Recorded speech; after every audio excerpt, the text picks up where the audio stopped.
Kumusta mga ka-Black Eye? Mainit-init na balitang left hook. Ang pahayag ni Mauricio Sulaiman, kaliwat ka ng suntok sa mga haters. Bago natin simulan, huwag kang mag-atubiling mag-like at mag-subscribe para updated ka sa mga nagbabagang balitang left hook.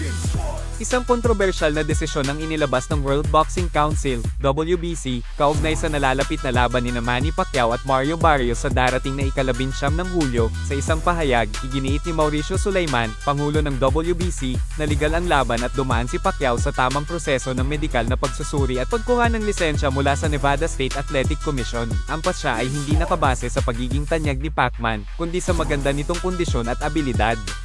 Narito ang kanyang eksaktong pahayag.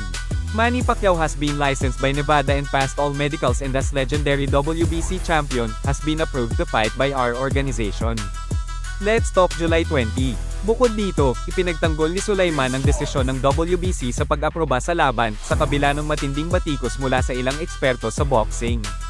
Bilang patunay, binanggit niya ang laban noong 1987 sa pagitan nina Sugar Ray Leonard at Marvin Hagler, kung saan ang kanyang ama, si Jose Sulaiman, ay matinding pinuna sa pagpayag sa laban na iyon.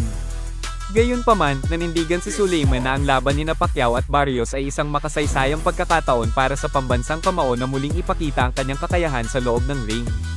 Sa kabila ng mga kritisismo, tiniyak ng WBC na haharapin ni Sulaiman ang lahat ng mala-left hook ng mga batikos matapos ang laban sa ika-19 ng Hulyo. Sa ngayon, patuloy ang diskusyon sa mundo ng boxing kung dapat ba talagang mangyari ang laban na ito. Ano ang magiging kapalaran ni Manny Pacquiao sa kanyang pagbabalik sa ring? I-comment nyo na ang inyong opinyon. Bakbakan na! Sports, lakas ng Pinoy!